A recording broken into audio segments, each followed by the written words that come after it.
নমস্কার বন্ধুরা, everyday wife চ্যানেলে সবাইকে স্বাগতম। সবাই কেমন আছেন? আশা করি সবাই ভালো আছেন। আর ভগবানের কৃপায় আপনাদের আশীর্বাদ ও দোয়ায় তো আমি ভালো আছি। আজকে কী মাছ আনা হয়েছে অবশ্যই দেখবেন। অনেক দিন পর আনা হয়েছে, এই মাছটা সহজে পাওয়া যায় না কোথাও। তো আজকে বাজারে উঠছে দেখে আজকে আনা হয়েছে। তো দেখতে থাকবেন কীভাবে রান্না করা হয়। আজকে মা রান্না করবে মাছটা, তো অবশ্যই দেখবেন, সাথে থাকবেন। বন্ধুরা, আজকে বাজার থেকে শাপলা পাতা মাছ আনা হয়েছে, যাকে অনেকে বলে শঙ্কর মাছও, তাই না? শঙ্কর মাছ বলে কেউ কেউ, শাপলা পাতা মাছ। তো দেখুন পিসটা।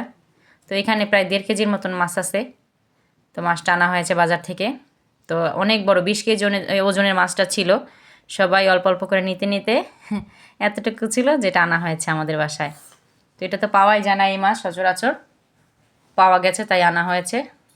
তো দেখুন মাছটাকে পিস করে নেওয়া হচ্ছে, মা পিস করছে মাছটাকে। তো আমি কোনো দিন কাটিনি তো মাছটা, তাই মাই কাটতে বসছে। তো এতটুকু করে পিস করছে দেখুন।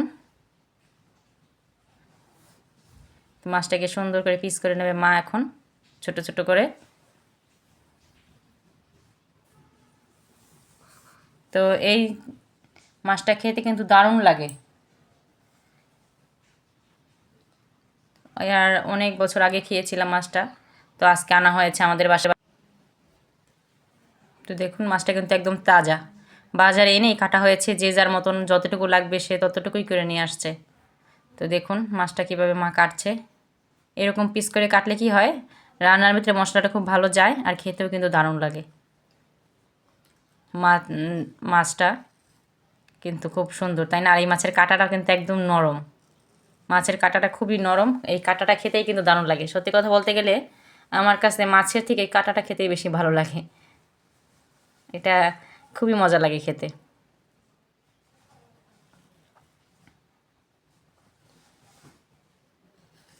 আর কাটা যায় খুব ইজিভাবে, দেখেছেন? কোনো শক্ত না, কিছু না, খুব সুন্দর করে কাটা যায়।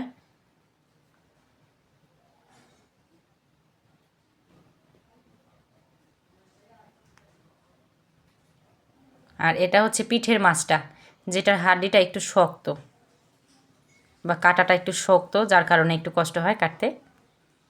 এটা হচ্ছে পিঠের মাছ। মাছটা দেখলেই বোঝা যায় যে মাছটা কতটা তাজা।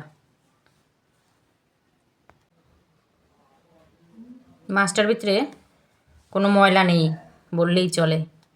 তো একদম খুব সুন্দর করে পিস করে নিয়েছে মা, আর অতটুকু বাকি আছে, অতটুকু কাটলেই হয়ে যাবে। আমি হলে তো মনে হয় পারতামই না কাটতে। মা খুব সুন্দর করে কেটে নিয়েছে। মাছটা তো বেশিরভাগই কাটা হয়ে গেছে।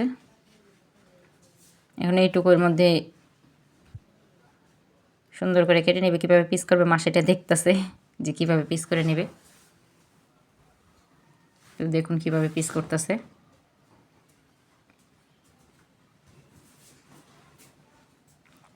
তো আমি এই মাছটা কোনো সময় কাটিও নি বা রান্নাও করি নাই, যার জন্য মা কেটে ধুয়ে একদম পরিষ্কার করে রান্না করবে আজকে। আজকে মাই পুরো রান্নাটা দেখাবে আপনাদের।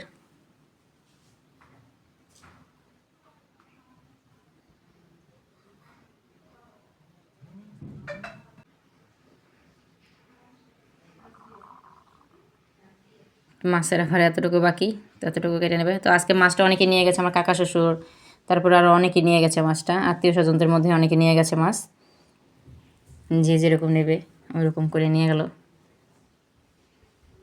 এই মাছটা পাওয়া যায় না, যার জন্য বাজারে আসলে থাকে না, সবাই ভাগাভাগি করে নিয়ে নেয়। তো দেখুন উপরের এই যে চামড়া বা স্কিন, এর উপরে হালকা একটু বালুকণার মতন থাকে পিঠের কাছে। তো সেইটাই মা মাছের থেকে আলাদা করে নিচ্ছে, এই চামড়াটা বাদ দিয়ে দিবে। তো দেখেন কীভাবে বাদ দিচ্ছে, একদম পাতলা করে কেটে নিতে হবে। এইভাবেই বাদ দিতে হবে এটা। ওই যে বাদ দিয়ে দিয়েছে, আর একটুখানি আছে।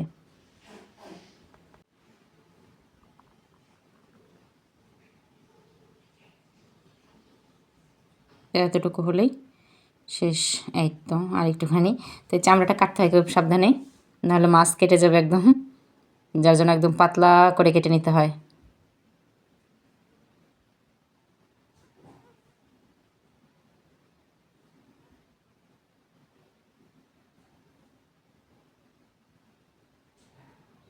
খুব সুন্দর করে কেটে নিয়েছে।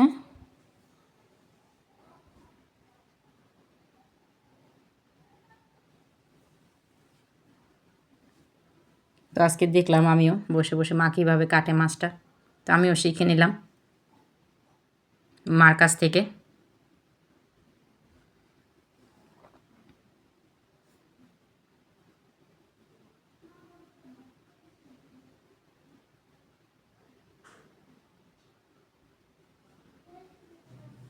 তো এখানে এই চামড়াটুকু বাদ দিয়ে দিবে এখন।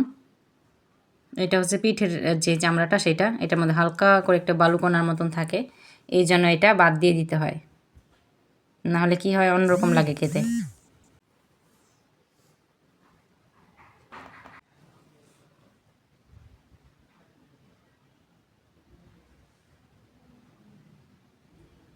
আর এই মাছটা কিনলে একদম সলিড পাওয়া যায়।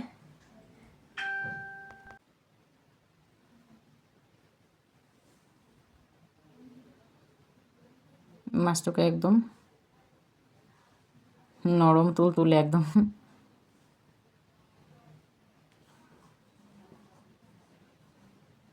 কাটা তো হয়ে গেছে, অনেকগুলো পিস হয়েছে মাছের, বেশি ছোটও না বেশি বড়ও না,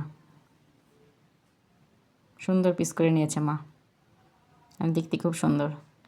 আর এখানে মা তো মাছটাকে খুব সুন্দর করে ধুয়ে নিয়েছে, তার সাথে লবণ আর গরম জল দিয়ে ধুয়েছে মাছটা।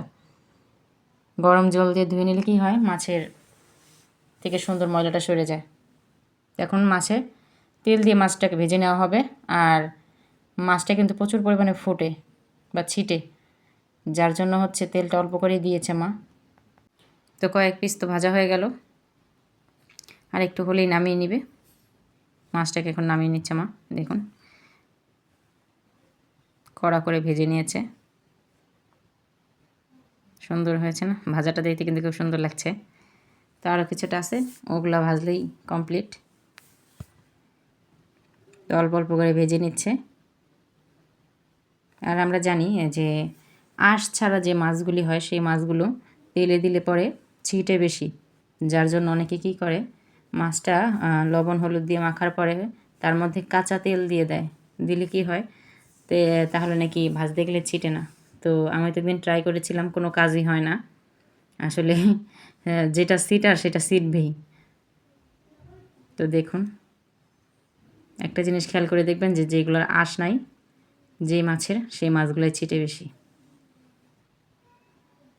এই পিঠটা তো হয়ে গেছে, আর ওই পিঠটাকে মা এখন ভেজে নিচ্ছে সুন্দর করে, উল্টে দিয়েছে। আর মাছের কাঁটাগুলো কি সুন্দর দেখতে লাগছে, তাই না?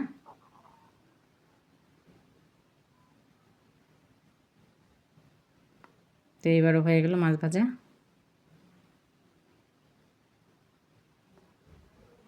মাছ অনেকগুলি মাছ হয়েছে আজকে।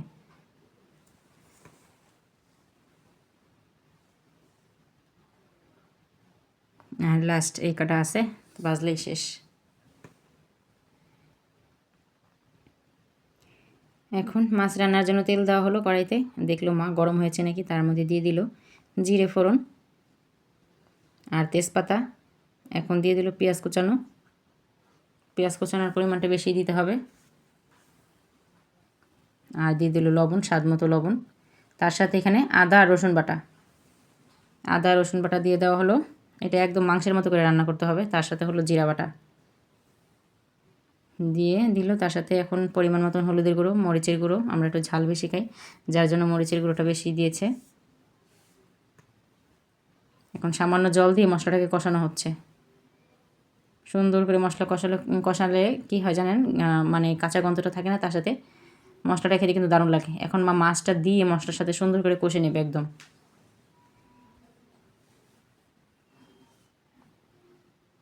আর দিয়ে দিল মা জল।